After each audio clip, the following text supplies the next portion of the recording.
शुरुआत करते हैं एक सच्ची घटना से। ये घटना है बेंगलोर की। बेंगलोर में एक फैमिली को किसी ने एक सजेशन दिया और वो सजेशन ये था कि क्यों ना वो फैमिली एक अच्छी सी जगह एक अच्छा सा फ्लैट परचेज कर ले, जिससे उसकी रहने की प्रॉब्लम भी सॉल्व होगी और उसे एक असेट भी मिल जाएगा।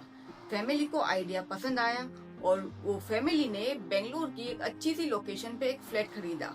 कॉस्ट थी करीब करीब 2 करोड़ रुपए। अब शुरू हुआ ईएमआई का सिलसिला। फैमिली ने करीब करीब 5 साल तक डेली सुबह शाम रात दिन एक कर के मेहनत की, उसकी ईएमआई भरी और फाइनली 5 साल के बाद उस फैमिली को उस फ्लैट का पोजीशन मिला। पोजीशन लेने के बाद फैमिली ने सोचा क्यों ना इस फ्लैट की करंट वैल्यू पता की जाए।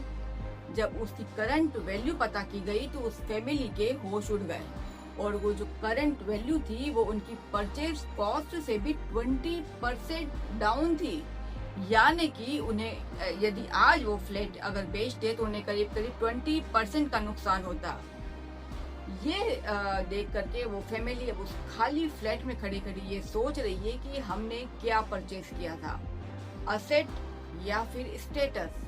इसका जवाब आप भी हमें कमेंट सेक्शन में कमेंट करके जरूर दें। ये असेट है या फिर है स्टेटस, और इस फैमिली की जगह अगर आप होते तो आप क्या करते। चलते हैं अब बाजारों की ओर और जानते हैं क्या रहा पूरे हफ्ते के बाजारों का हाल। शुरुआत करेंगे बड़ी खबरों के साथ। अगर आपको कहा जाए कि ऑनलाइन प्लेटफॉर्म से आप क्या ऑर्डर करना पसंद करेंगे तो आप कहेंगे खाना, फल, फ्रूट, कपड़े, जूते या फिर मोबाइल। लेकिन अगर हम कहें कि आप आने वाले समय में आप ऑनलाइन प्लेटफॉर्म के द्वारा एलपीजी सिलेंडर भी ऑर्डर कर सकते हैं तो क्या आप यकीन करेंगे? जी हाँ, यकीन करना पड़ेगा। वो इसीलिए क्योंकि स्विगी और एचपीसीएल यानी हिंदुस्तान पेट्रोकेमिकल लिमिटेड के बीच में फिलहाल बातचीत चल रही है और वो ये है कि बहुत जल्दी एलपीजी सिलेंडर स्विगी के प्लेटफॉर्म पर अवेलेबल होंगे।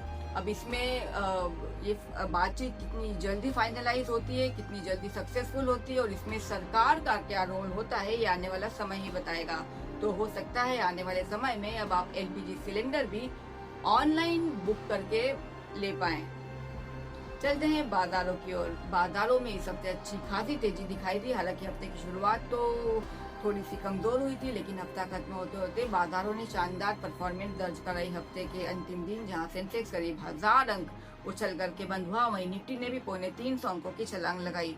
इस हफ्ते के जो स्टार परफॉर्मर था, या यूं कहिए कि इस हफ्ते का जो सुपर स्टार स्टॉक्स रहे वो रहे आईटी सेक्टर के स्टॉक्स और बैंकिंग सेक्टर के स्टॉक्स। आईटी सेक्टर में इन्फोसिस, टीसीएस, टेक महिंद्रा, एचसीएल टेक जैसे स्टॉक्स ने करीब 2 से 3% की बढ़त दर्ज कराई। वहीं इस हफ्ते के जो वीकेस्ट सेक्टर रहा वो रहा मेटल सेक्टर के स्टॉक्स। टाटा स्टील, हिंडाल्को जैसे स्टॉक्स ने 2 से 3% तक की गिरावट दर्ज कराई इस हफ्ते।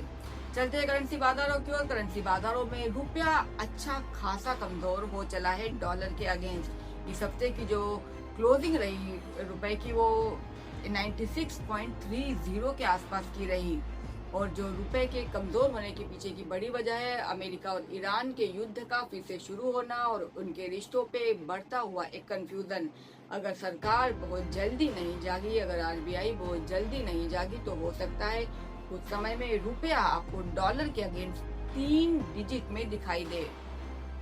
चलते हैं कमोडिटी बाजारों की ओर। कमोडिटी बाजारों में सोने और चांदी फिलहाल हल्की सी बढ़त पर ट्रेड करते हुए दिखाई दे रहे हैं। वहीं अगर बेस मेटल्स की बात करें जैसे एल्यूमिनियम, लेड, जिंक, कॉपर, वो हल्की फुल्की गिरावट पर एमसीएक्स पर फिलहाल ट्रेड करते हुए दिखाई दे रहे हैं।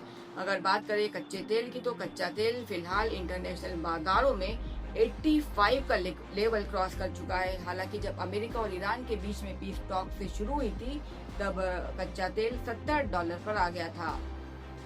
ये थे इस हफ्ते के बाजारों के हाल। अगर आप भी करना चाहते हैं बाजारों में ट्रेड तो हमेशा अपने सेबी रजिस्टर्ड इन्वेस्टमेंट एडवाइजर की सलाह पर ही ट्रेड करें। मिलेंगे अगले हफ्ते। नमस्कार।